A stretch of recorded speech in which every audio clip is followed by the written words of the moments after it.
Halo warga intelektual sekalian. Wow, wow, wow, wow, wow, wow. Menurut saya ini kasus paling konyol di Konoha.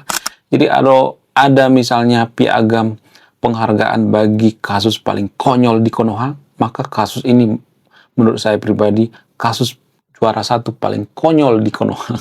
Apa itu kasusnya?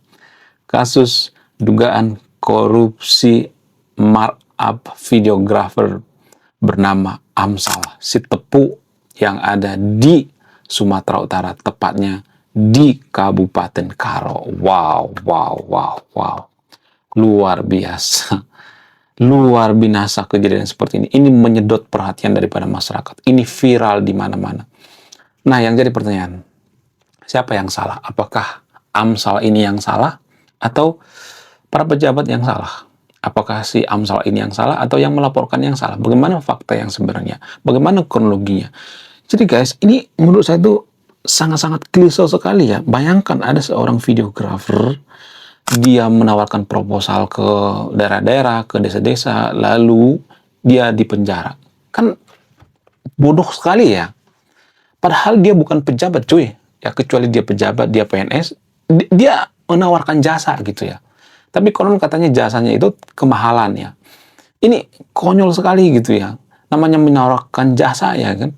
Jadi mohon maaf bagi itu videonya, nggak semuanya tapi banyak warga Konoha itu yang tidak terlalu menghargai jasa gitu ya. Bahkan ya mohon maaf, saya nulis buku juga banyak yang ngata-ngatain, kamu nulis buku tuh nyari duit. Guys, kita nulis buku itu punya dedikasi gitu ya, punya waktu, menghabiskan tenaga, energi dan sebagainya, riset. Jadi videografer juga seperti itu ya. Sedikit banyak saya mengerti dunia videografer gitu. Jadi kalau kita bikin video itu butuh effort yang sangat luar biasa, terutama ke daerah-daerah. Saya pernah bikin video ke daerah-daerah gitu ya. Aduh, capeknya minta ampun guys.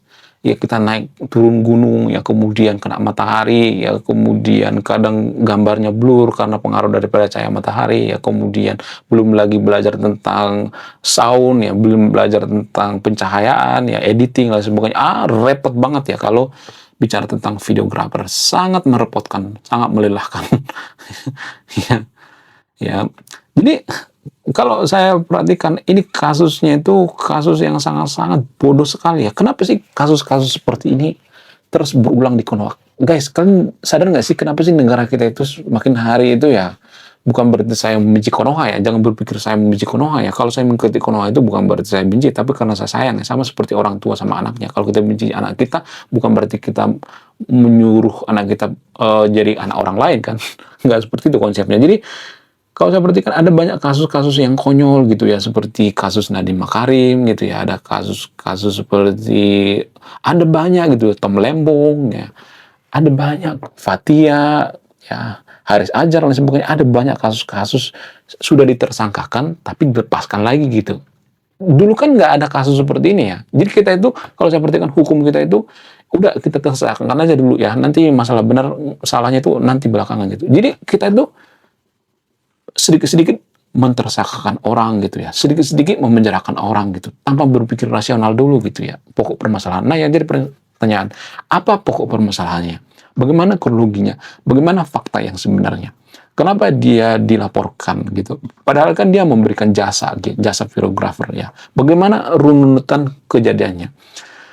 Jadi guys, si Amsal Sitepu ini dia kan punya keahlian dalam videographer ya. Saya sudah nonton videonya tuh ya. Videonya bagus banget ya. Angle-nya bagus, pencahayaannya bagus, editingnya bagus dan sebagainya. Nah, dia menawarkan jasa tuh ya terhadap desa-desa, ada beberapa desa yang ada di Kabupaten Karo ya. Nah, jasanya itu sekitar 30 jutaan per video ya. Durasi videonya itu sekitar 40 menitan ya. Walaupun 40 menit itu capek banget guys ya. Bagi yang mengerti videografer ya. Jadi, desa-desa ini setuju gitu, sepakat. Mereka puas, ya masyarakatnya puas, yang nonton juga puas, dan sebagainya. Namun ada satu hal yang dipermasalahkan, apa itu? Yang dipermasalahkan itu, dia diduga markup. Padahal dia kan bukan PNS. Kalau dia PNS, pejabat, itu kan markup berlaku. Ini kan penawaran gitu ya. Kita menawarkan jasanya ya, lalu kita dituduh markup gitu. Ya kalau misalnya kita ini misalnya akan menawarkan jasa, mereka mau, kan nggak ada istilah markup. Kita kan yang tahu berapa modalnya, berapa biaya untuk keperluannya dan sebagainya, kita kan yang tahu kan. Jadi kalau misalnya pejabat itu mau misalnya, atau desa-desa itu mau 30 juta, ngapain dilaporkan? Kalau misalnya kita untungnya dari situ 20 juta, modalnya cuma 10 juta atau 5 juta, ya nggak jadi masalah kan, sah-sah aja ya kan. Beli kamera juga puluhan juta, sampai 50 juta, sampai 60 juta kok. Ya, kalau kamera yang bagus, belum lagi lensanya jutaan guys ya. Kalau yang mengerti videografer itu nggak bakalan mempermasalahkan ini ya. Ya, jadi ternyata ya dia dituduh markup karena apa? Karena konon katanya ngedit video itu gratis gitu. Guys, saya itu ya ngedit video itu bayar guys. Bayar dari mana? Saya pakai aplikasi ngedit video itu harus bayar per bulannya gitu. Tiap bulan saya bayar. Itu effort saya gitu. Jangan pikir ya video ini nggak terlalu banyak editan, tapi saya bayar guys. Ya untuk kualitas video tertentu saya harus bayar gitu ya. Kemudian belum lagi kameranya, walaupun kamera saya itu kamera abal-abal ya. Tapi saya punya effort gitu ya. Saya waktu untuk edit berapa jam, berapa menit gitu ya. Yang paling banyak waktu itu mengedit guys ya. Mengedit itu butuh effort ya. Belum lagi kita cut segala macam ya. Kemudian fokus ya, pencahayaan apa segala macam ya. Banyak banget yang perlu diperhatikan. Apalagi ke daerah-daerah ya, tenaga segala macam habis ya. Belum lagi kita nyewa karyawan apa segala macam, lensa, kamera dan sebagainya. Jadi orang yang tidak mengerti videografer bukan berarti saya si paling mengerti ya. Mungkin dikirain oh gampang doang ya. Belum lagi mikrofonnya. Kita kan pakai mikrofonnya, ini pakai mikrofon kan. Kadang mikrofonnya mati. Saya tuh kadang kalau bikin konten aja ya. Saya pernah bikin konten sudah berjam-jam tapi mikrofonnya mati. Saya harus ulang lagi dari awal gitu. Itu effort guys. Jadi mari kita menghargai ekonomi kreatif ya. Kalau dia menawarkan jasa 30 juta, itu kan duit desa gitu, bukan duit perorangan. Kalau kecuali dia paksa gitu ya, duit perorangan dia ancam-ancam gitu, itu kan masalah ya. Orang DPR ya santai-santai di hotel juga butuh berapa puluh juta itu. Masa hal ini dipermasalahkan? Jadi kalau kasus seperti ini dipermasalahkan, maka akan ada ribuan orang yang bisa dipenjara juga gitu. Ada ribuan orang yang kena juga gitu, ya, orang yang memberikan jasa gitu. Ini menurut saya itu kasus paling konyol gitu. Bukan berarti saya berpihak pada korban di sini ya. Saya tidak berpihak pada Amsal si Tepu ya. Tapi yang jadi permasalahan itu kenapa hakimnya gitu ya, penyidiknya, jaksa dan sebagainya mengatakan bahwa ini markup. Dari mana orang menyawarkan jasa gitu? Ya markup itu ya kalau dia PNS gitu ya, dia DPR, pejabat misalnya ya digaji, udah digaji nih ya, tapi dia markup gitu, itu baru berlaku markup. Kalau kita menawarkan jasa, itu bukan markup guys.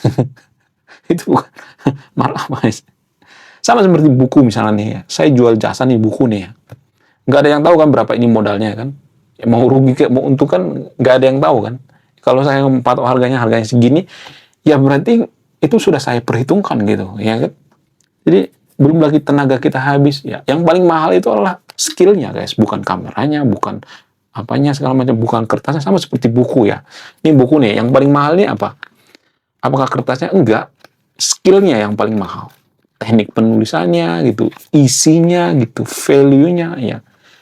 Jerawannya yang paling mahal ya, bukan kertasnya itu cuma segini harganya. Iya, saya tahu ya harganya segini. Yang paling mahal ini adalah skillnya coy, pengalaman gitu, risetnya mendalam atau tidak gitu. Itu yang paling mahal.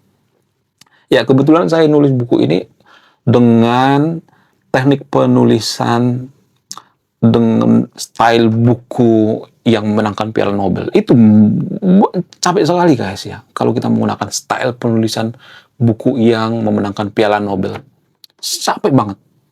Ulang-ulang gitu, berkali-kali kita tulis ulang lagi, sama seperti itu ya. Ya itu ibaratnya ya. Dalam videografer juga seperti itu ya. Jepret video ya, jepret foto, ulang lagi.